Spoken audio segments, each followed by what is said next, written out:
Hey everybody, the CALLOUS Draft Duel tournament is underway, and on day one, not even halfway through day one, in fact, two of the drafts for the round one pairings have already completed, which is really cool. And I'm going to bring you one of them now. So this is Mason, also known as Gold or GoldMason, against DarthTyros in a round one pairing. And I don't want to spend too much time explaining the rules of this. I think as you follow along, you will generally understand it. But basically, there's just alternating bans and picks at various times until we are finished. And this spreadsheet is going to help illustrate the way that that all went down. My wife made this sheet, she gets all the credit. Hopefully, you guys find it helpful. So, randomly selected Mason here on the left, that's gold, is player one in this draft, and DarthTyros on the right in the blue is player two.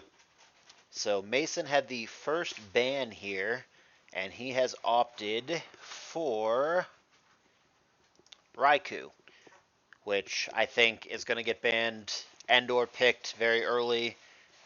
Very often in this tournament, it is, for those of you who have played Emerald Open or other ADV draft formats, one of, if not arguably the best overall Pokemon. This isn't quite draft. This is kind of like a halfway point between draft and OU, but nevertheless, I think that this is a safer ban. Now Mason is the first pick, so it's always interesting. Anything that you ban, you don't have the ability to first pick. You could always not ban something that you want and then just take it. But by making this ban, he is indicating that he, in fact, does not want to first pick Raikou, and that's fine. So Tyros is going to follow that up by banning Celebi. I don't think that really has anything to do with the Raikou ban. I think that's just generic good thing being banned. But then the following ban for Mason is really interesting. So Blissey goes. So very early on here, two big special walls in this format in Blissey and Celebi have been removed from the pool. And that may open it up so special attackers that are allowed, keeping in mind that Suicune and Jirachi are both banned before we even begin. They're just banned by the tournament rules. But special attackers, things like Alakazam, Sceptile, Jolteon, whatever it may be, and there are some Calm Minders too. They're just, not as good as the things that are banned, but there's like Entei and that kind of thing. Those kind of mons potentially could be a threat in this particular matchup since so many special walls are already off the table. It already leaves you with like Lax, Regice, Registeel, that kind of thing. But there's only a handful of special walls, and two of the best ones. I mean, really, Raikou is kind of a special wall too in a lot of matchups. Already gone. So then finally, DarthTyros, he understands here that whatever he lets through, whether it is Snorlax, Metagross, Salamence, Skarmory, whatever, is something that Mason could first pick. But again, the catch-22 of that is if you let a bunch of stuff through, yeah, Mason gets one of them, but then Tyros wheels the other two of them. So it's very back and forth and very strategic. But the one Mon for the final ban of this round that he decides he absolutely does not want to deal with, doesn't want to let his opponent first pick, and I think this pick is totally fine, is just Skarmory, which is a poke that I think is probably gonna get banned quite a bit in this format. So now, Mason, unable to take Raikou, Blissey, Celebi, or Skarmory, but otherwise the world at his oyster. What does he want to do?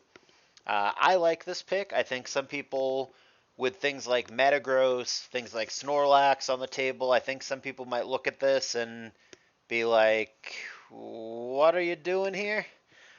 But I don't mind this pick at all. I can support this completely. He's gonna lead things off with Zapdos, and the reason that I like this pick is because it is so generically safe. It is so matchup neutral. You can't go wrong. It's super splashable. You could play it on any team, whether you are trying to build an offensive team, a stall team, a mid-range team, a physically based team, a specially based team. It just doesn't matter. Zapdos, one of the best leads, arguably the best lead in the game. You can't go wrong. It's just a very, very safe choice. And then he's throwing it over to Tyros to figure out what he wants to do. And with that, I like the response from Tyros as well. So with all these special walls largely already removed in the Raikou, the Blissey, and the Celebi, so Tyros right out the gate is going to take Snorlax, which I think is a double good pick, because not only are the special walls going to be slim pickings, but your opponent just picked Zapdos, and you want to make sure that you've got answers to that. One such answer, not a perfect answer, but relatively, Snorlax is a good pick into Zapdos for sure. Now, what you want to do back, because Tyros has 2 picks here, and both players are going to have 2 picks at a time all the way to the end from here on out. But it's interesting here if you want to take something that's specifically good into Zapdos, such as Tyranitar, such as Aerodactyl, or if you just want to take something generically good, even if it isn't necessarily good into Zapdos. And Tyros is going to do that. He's going to take arguably the overall strongest Pokemon left, even if it isn't necessarily amazing into Zapdos, and he's going to opt for Metagross here. So very early on in the draft, there are many, many powerful Pokemon still available, and Mason is going to just immediately take 2 of the overall best and most powerful things available. He's going to opt for T-Tar plus Salamence, which I don't think there's any rhyme or reason or trying to counterpick here or anything like that. I think he's simply taking overall strong mons and then figuring out the counters and the specifics later. T-Tar and Mence, without a doubt, are 2 of the best things that were available at this moment. So far, everything pretty standard. All these picks make sense. But Tyros is actually going to throw us for a bit of a loop here. So this next pick, I like. He's going to opt for Milotic. That makes sense to me. Picking Milotic into Salamence, a lot of sense, great counter. What I'm not so sure about is this next pick, but I think it's spicy. He's going to opt for Regirock, which it feels very early for Regirock. I like the Mon, but I think that it's really unlikely that Mason was going to take it anytime soon, or probably even that he was going to ban it. I think if you wanted Regirock, you probably could have waited a little bit and gotten it later down the road. So I thought that was an interesting pick. I don't hate it. I mean, it might just be really big brain. It might actually just be really high IQ, because it's actually really good into the 3 things that Mason picked. So if he's really, really intent on just counter picking and being a threat against what's in front of him, then yeah, I mean, Regirock is good against Zapdos, and it's pretty decent against Tar, and it's pretty decent against Mence. So, like, I get it. I simply think he could have gotten it later. I like the idea. I like the Mon. I just don't know that he had to take it now. I think that wasn't going to get picked or banned anytime soon, and he could have picked it up down the road. But everything was standard until that point. That was a spice pick for sure that I did not expect. So moving back over to Mason now, he is going to opt for, again, just 2 generically powerful. I don't really think it has too much to do with what his opponent is doing. He's just loading up on generic power. He's going to go for Charizard plus Gengar here. Really strong. I think that Gengar is good into both Milo and Lax. It's okay into Metagross. Charizard into Milotic and into Regirock, I'm not as sure that I'm enthused about.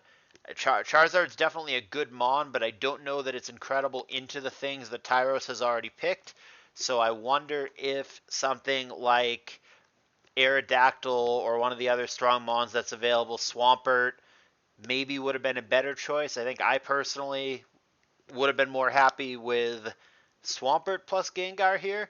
I don't hate the Charizard pick. It's definitely a good Mon in draft, but I don't know that it's better in this than Swampert is to begin with, and I certainly don't know if it's better into the things that Tyros has already shown. So we'll see on that.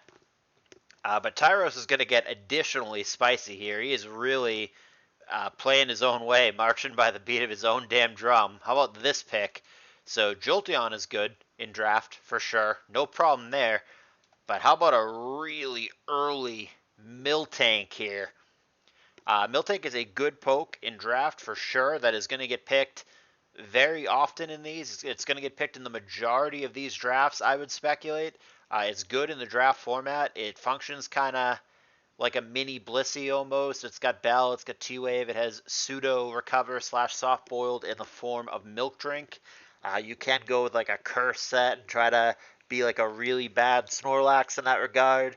Thick Fat is a decent ability in draft. I like me some Miltank, and it's been a reasonable performer in Emerald Open. But man, picking it in round 1, that I'm not so sure about. Both the Miltank and the Regirock, I think, are totally fine Pokemon, but I'm really, really surprised that with all the good things on the table, again, Aerodactyl, Swampert, Regice, those kind of Pokemon, with all that kind of stuff still available, not sure about Regirock and Miltank, but I super duper love that Tyros is playing his own way and going with what he thinks is best. So now Mason is going to wrap up round 1. We're going to have another round of bans, and then it's going to be on Tyros to start out the second round. So the way that Mason is going to follow this up, again, just two incredibly powerful Pokemon here. The overall Pokemon quality right now has got to favor Mason, right? I mean, these are, again, just two monsters in draft in Aerodactyl and Metachan. This is such a powerful team. Tyros obviously has a strategy, and of note, he's loading up on paralysis effects or just status effects in general. Miltank, T-Wave, Jolteon, T-Wave, Regirock, T-Wave. Lax can paralyze you with Body Slam. Milo can have Hypnosis or Toxic or both. He's really loading up on status here. And to be fair, on this side, there is currently not only no Heal Bell, but both Blissey and Celebi, two of the better Heal Bell users, have been taken off the board. And Tyros took Miltank early to deprive him of another Heal Beller. Could that be the strategy here? Could he be loading up on status mons and T-Waves and making it so Bell isn't there? Certainly, if we see Tyros ban out or take things like Dragonite or Articuno or whatever, then we will know that he is dedicated to the defeat you with status that you can't deal with strategy. So, it now goes to bans.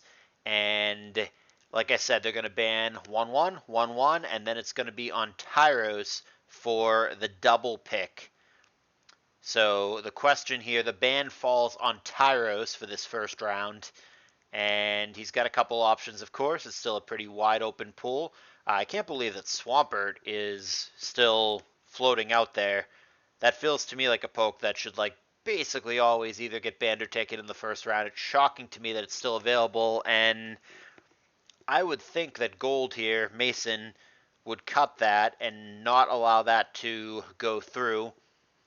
But the ban right now falls on Tyros, and the mon that he's going to take out of the field is Registeel, which is an interesting choice. It's just another special wall removed, so I'm not clear if the strategy for Tyros is to just remove all the special walls and he's going to pick up things like Alakazam, Sceptile later, or if that was just a generically good ban, noticing that right now Mason does not really have Rock Resist. He's got Zapdos, Charizard, and Salamence and Aerodactyl, so he's got 4 Rock weaks.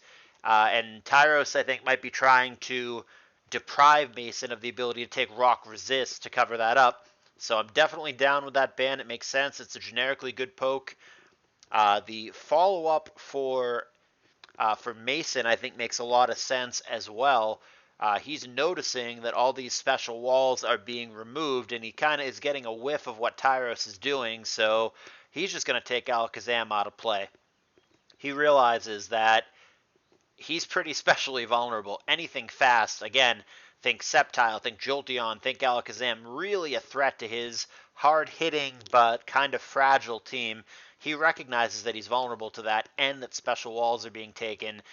So he's going to pull that out of the pool as well, which again just makes a lot of sense to me. I think that is a logical pick. Tyros confirming what I already suspected. Like I said, I think knowing that there's all these rock weaknesses, 4 of them on the other side, is trying to deprive his opponent of rock resists to compensate for that. And out goes Flygon at the hands of DarthTyros as well. So this really makes a lot of sense to me. He's got the Regirock attacker. Metagross may or may not have Rock Slide. There's 4 Rock Weeks on Mason's side, and only one kind of sort of resist. Medicham counts as like half a Rock Resist at best. Taking 2 of the better Rock Resists out of play makes a ton of sense to me. I don't know about the early Regirock and Miltank, but I think the stuff that DarthTyros is doing is building towards a strategy, and I think it makes a lot of sense. So I really can appreciate the way that he is approaching this draft. This one's a head scratcher for me. For Mason, he's gonna take Steelix out of play, and it's like, I mean, maybe he being the Aerodactyl player is totally fine, removing rock resist, but like, doesn't he himself really need rock resist? I'm not. And the Steelix also would have been a decent Jolteon counter as well. I'm not clear. That ban is really strange to me. It also allows Swampert through. If you're trying to just ban a rock resist or ban an arrow counter, don't you just get rid of Swampert? I can't believe that's still floating out there. Certainly, if I were Tyros, who now has a double pick, one of my picks would be Swampert here, but we'll see what he does. But I found the Steelix ban here puzzling for Mason. I'm not clear what the objective of that is. I guess he was trying to protect his Zapdos because Steelix would have been a pretty good counter. So I guess I get that logic, but I would never in that spot for Mason let Swampert through. And certainly if I were Tyros, I would always take Swampert here. But that's why he's Tyros and I'm me, because that is super duper not what he does. He is going to take Gyarados here and also Sceptile. So the Sceptile pick I like for the reasons that we've already discussed. The special walls are getting picked off and they are fewer and fewer and fewer. There's very few remaining already. It's also a very fast, very offensive team that, again, if you paralyze stuff, a lot of this stuff can just go insane, whether it's Curse Lax or DD Gyra or some kind of substitute Sceptile. Totally get what Tyros is going for. I can nitpick a pick or two in between, but totally get what he's going for. I'm on board.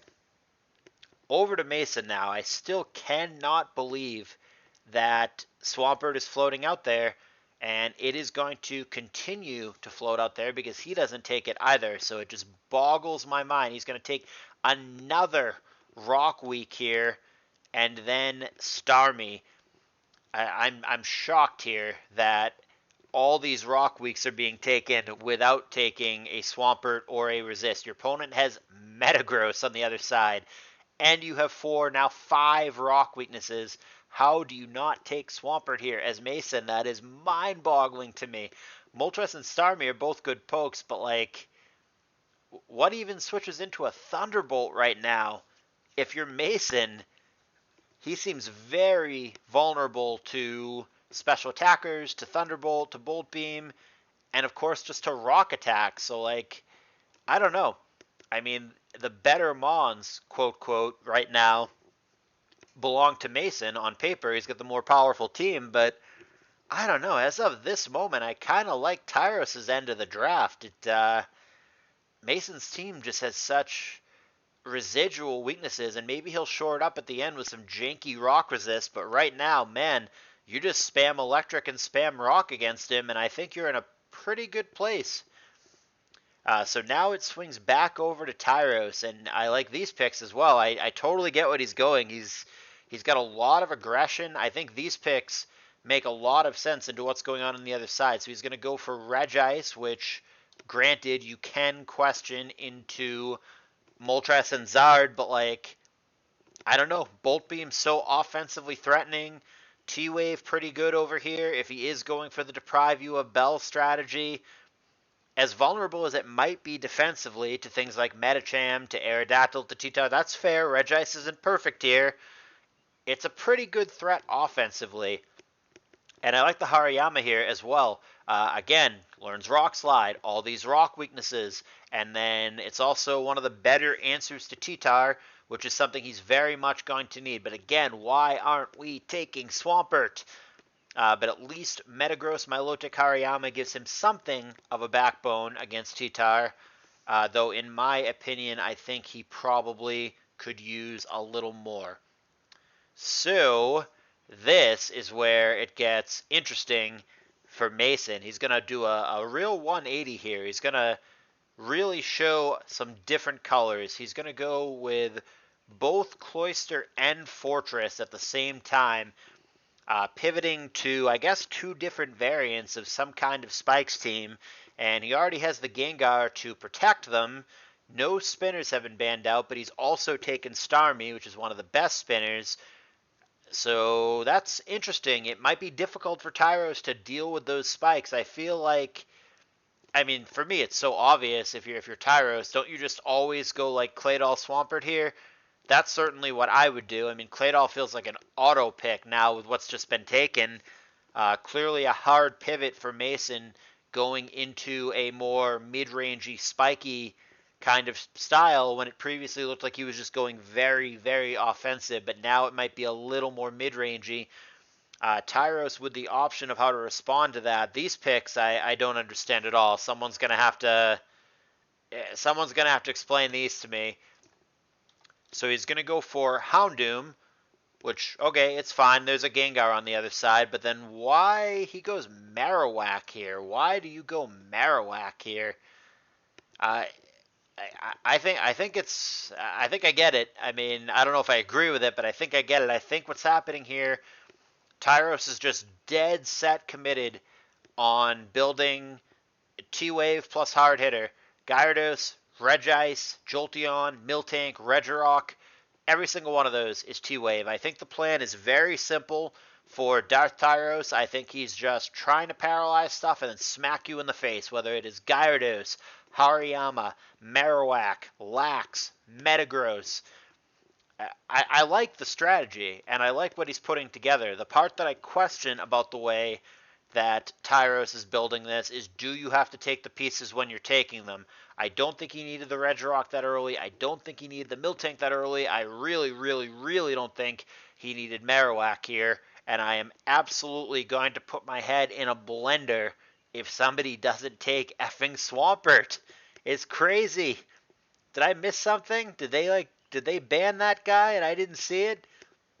I don't understand how Swampert isn't being grabbed here, but it's not. And Mason doesn't grab it either. These are some picks. So he's going to go for Nidoking, right? And Kangaskhan here. So I'm not sure what to make of that. Kangaskhan is a Wish Passer. I don't know if... I don't know if it's like amazing on his team, but it's like a general utility mon. I don't know, it just kind of... It feels like a generic mon. It feels generically safe. I don't know that it has like a specific purpose here. Kangaskhan pick stands out to me as unusual. Nidoking I get. That does help with the electric weakness, which it's so egregious at this point. He's got, let's see, 1, 2, 3, 4, 5, 6, 7 Bolt Beam weaknesses. And then Nidoking, like, kind of sort of helps. I mean, it's obviously weak to Ice Beam, but at least it eats Thunderbolts. But, man, I would be loading up on special attackers if I were Tyros. Mason is so Bolt Beam weak. And Nidoking doesn't really resist Rock. I know that it does technically, but, like, a lot of the things with Rock Slide have Earthquake, which blows Nidoking up. So I don't know that I really count it as a Rock resist. But yeah, I thought that pick was quite strange. Nidoking Kangaskhan, that seemed kind of random to me. I'm sure he had logic behind it. I'm not clear why that is what he opted for. So Tyros here, with all the options in the world, getting funky yet again. He might just be drafting straight off the Emerald Open sheet here. With Swampert available, going to choose a different bulky water in Slowbro. And then he's also going to opt for Crobat, which is an interesting choice. Crobat is okay in draft. I like it better when it's like fighter spam on the other side. I think for me, Crobat would be a pick if my opponent had like Heracross plus Medicham or something to that effect. I don't know how exciting Crobat is into this lineup. I think it really doesn't do a lot of damage into like Zapdos, into T-Tar. I don't think it's that great against Aerodactyl. I don't think it's good against Fortress. Crobat seems like an unusual choice to me. I don't hate the Mon in draft, but it's like a situational Mon, I think, and I don't know that this is the right situation that I would want to be picking it.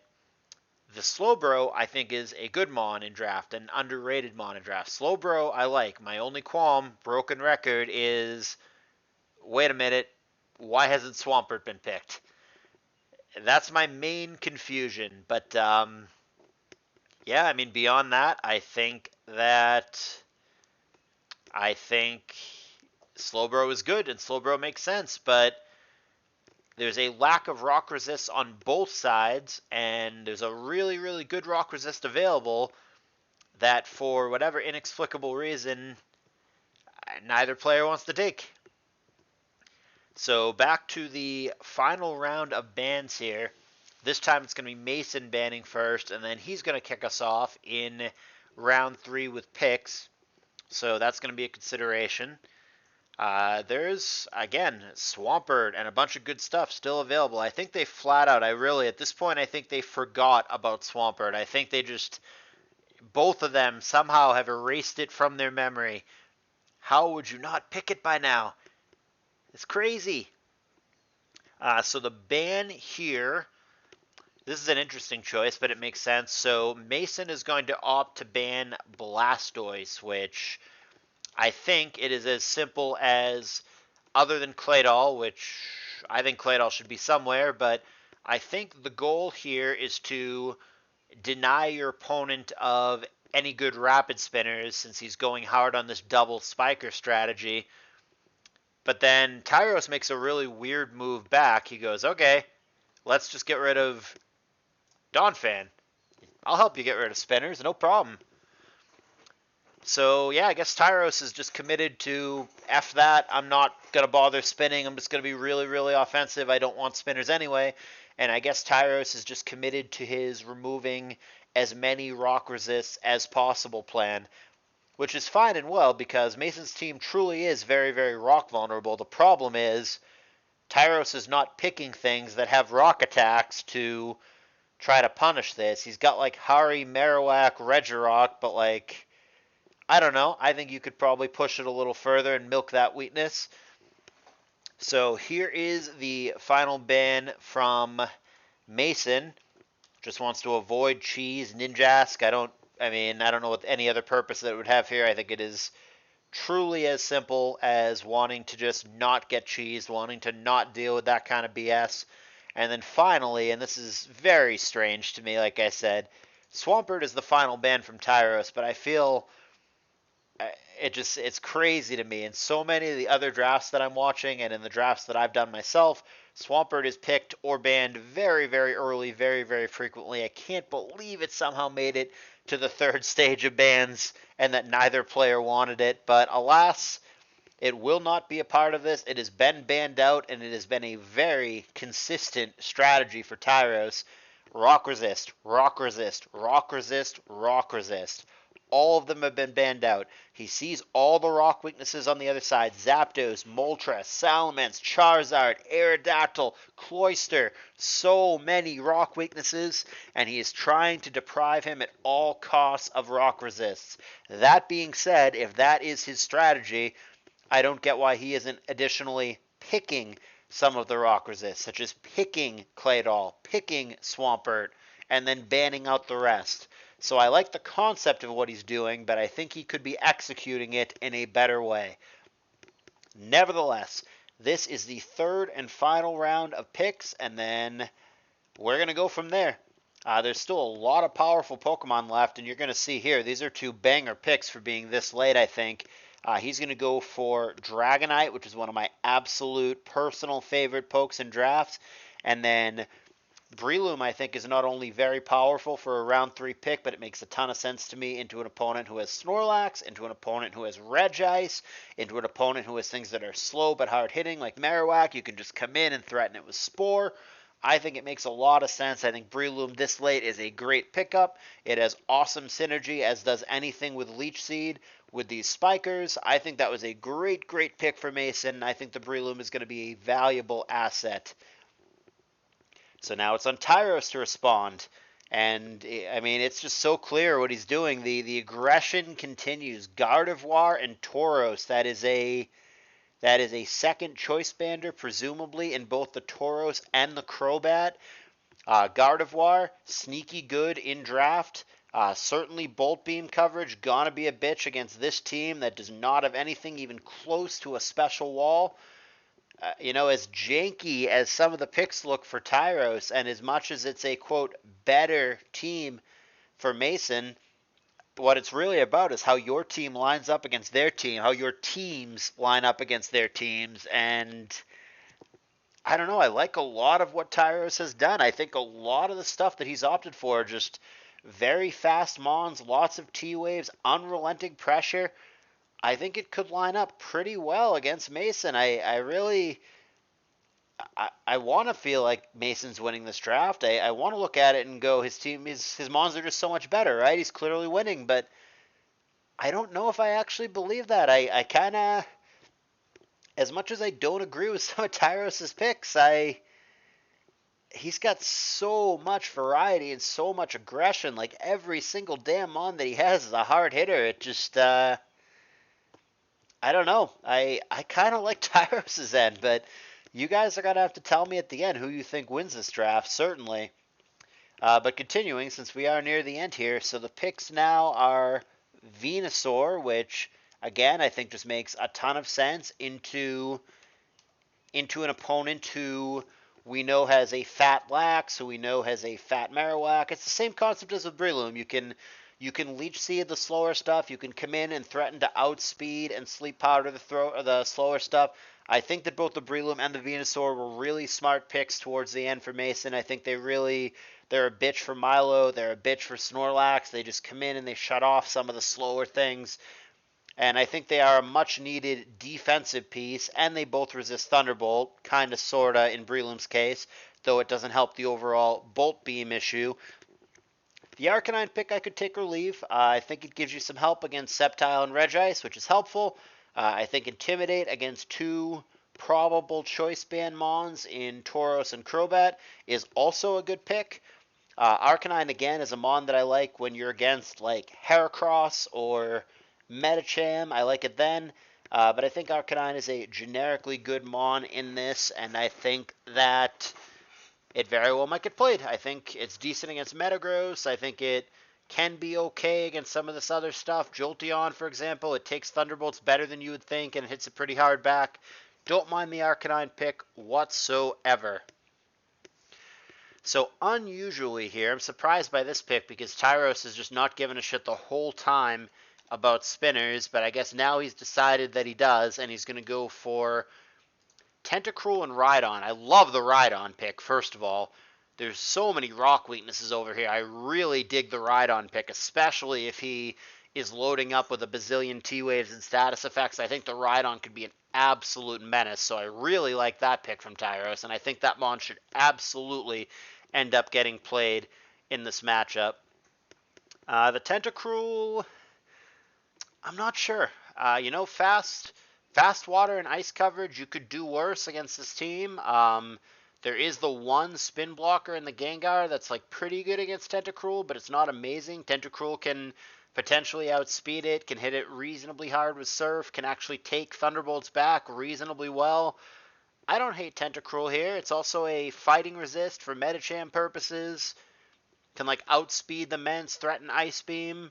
I can get down with the Tentacruel. I don't know that it's amazing, but I don't hate the pick either. I can see why he would make that decision. So on the other side, it's going to be a response with Raichu and Kingdra. Interesting picks. We're just getting to that point in the draft where people are just kind of taking things that are generically good. I don't know if there's too much rhyme or reason. Raichu, I don't know that he's going to end up using, and it doesn't strike me as amazing in this matchup. It's very vulnerable to the hard-hitting stuff, to the Crobat, to the Tauros, to the Hariyama, whatever. It's not going to take hits from that kind of thing. you could like maybe offensively fend off Gyarados or something, but if it DDs, you're just super boned anyway. And the Kingdra, I don't think is amazing either. Against some of these fast but fragile Mons, maybe the Kingdra can rain dance and just give them a real hard time. The Kingdra should largely be checked by things like the Snorlax and the Regice, but he can't have those on every team, so perhaps if the Kingdra is kept in the back or comes into the right matchup, it can really turn the tempo around and be an offensive threat against the many offensive Mons on Tyros' side. So 2 more picks for Tyros here. He's going to opt for Vileplume and Hypno. So Vileplume does have aromatherapy, if that is of interest. I'm not clear where we're going with the Hypno here. I think that might be an intended Breloom counter, because if you go for Spore, it has Insomnia and it shuts that off, and then also obviously the fighting attacks from Breloom resisted by Hypno, so that may have been a specific counter pick into the Breloom and the Venusaur, and if so, I think that's wise. I think that's a cute pick, and I don't hate that at all. Hypno probably reasonable in this position. The Vileplume, I'm not clear. I think that may just be I just really want to have a heal bell somewhere. There's a million options for that. He could have opted for Articuno or any number of things, but if you really want to have a second bell outside of Miltank, if you think it's really important to deal with status, then there you go. Vileplume is your guy. And of note, there is a distinct lack of heal bell on Mason's side. It is only, I believe, the Dragonite that can learn it out of this entire draft. So, again, just the status overload strategy for DarthTyros. There's only 1 bell maybe on the other side, and there's 1 natural cure, but there is a whole hell of a lot of status and aggression on Tyros' side. It might be enough to overwhelm Mason. So only 2 picks to go. This pick makes sense to me. I think I personally would have opted for Dusclops rather than Misdreavus, but he's going to go ahead and pick up the 3rd Spiker. So he's either going to have spikes on every single team, or he's going to bluff that he does, but he's got all of Cloyster, Fortress, and Glalie. So like I said, spikes on every single team is what he's threatening, and we know that there's not going to be spinners on every team on the other side. Even if it were last pick spinner from Tyros, which is yet to be determined. And speaking of which, I can't believe Claydol hasn't been taken this whole damn time. But even if he were to take a spinner here, it would only be 2 spinners against the 3 spikers. So at least in one of the games, Tyros is going to be playing against a spiker, and he has no way to remove those spikes, and he's just going to have to deal with it. Like I said, if your goal is to protect the spikes, I personally think I like Dusclops here rather than Gengar, or rather than Misdreavus, rather. I don't hate the Misdreavus. Both Gengar and Misdreavus are Houndoom fodder, so that's interesting. I think 2 potentially good last picks here for Tyros in response to this would be Umbreon as a second pursuit option to try to match up against the Gengar and the Misdreavus, and it's also a special wall, so I think Umbreon would be reasonable to wall things like the Starmie, the Moltres, the Zapdos, whatever, and also be a pursuit user against the Gengar or the Misdreavus. So if I were in DarthTyros' seat, I would probably take Umbreon here. And I think another mon to consider, like I said, is just the Claydol. It's just a spinner. It's just a rock resist.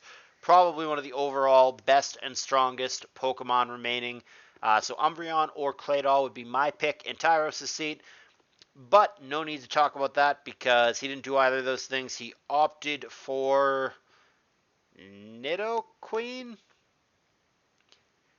My guess is that at this point in the draft, it was just like, let's just get it over with. It's so deep, it doesn't matter. I'm not going to use this mon. Let's just pick a thing. I'm not clear with the Nidoqueen. Yeah. Not clear. Not sure what he was going for with that. Like I said, I would have gone for Umbreon personally. Maybe Claydol, probably Umbreon. Nidoqueen, I don't understand, but that's what he picked. And with that, this draft is complete. So take a good look at it. You've got Mason, the red guy, on the left side, and DarthTyros, the blue guy, on the right side. Who do you guys think won this draft? Let me know in the comments. Now keep in mind that these aren't the teams. It's not this is team 1, this is team 2, this is team 3. They can build in any combination here with these mons that they have. They can't use a mon more than once, but they can mix and mingle all they want and come up with 3 teams each to go against the other guy. The conventionally more powerful team, more powerful mons, are certainly on the left with Mason. But Tyros has an interesting strategy. He's got a very aggressive team. He's got quite a few ways to attack with Rock, which Mason is sorely lacking in ways to resist. And then Tyros also has a decent amount of things that can learn Ice Beam or Bolt Beam or Pseudo Bolt Beam.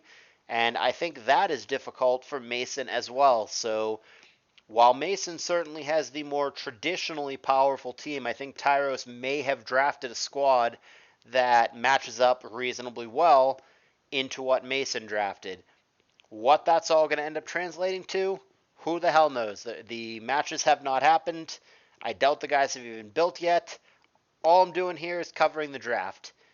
Please do let me know in the comments what you guys think. Were some of these picks really good, really smart? Were some of these picks really dumb? What would you guys have done? Who do you think won this draft? Let me know. Super duper looking forward to it. And obviously, when they play, I will cover the actual matches. Thank you for watching. See you then.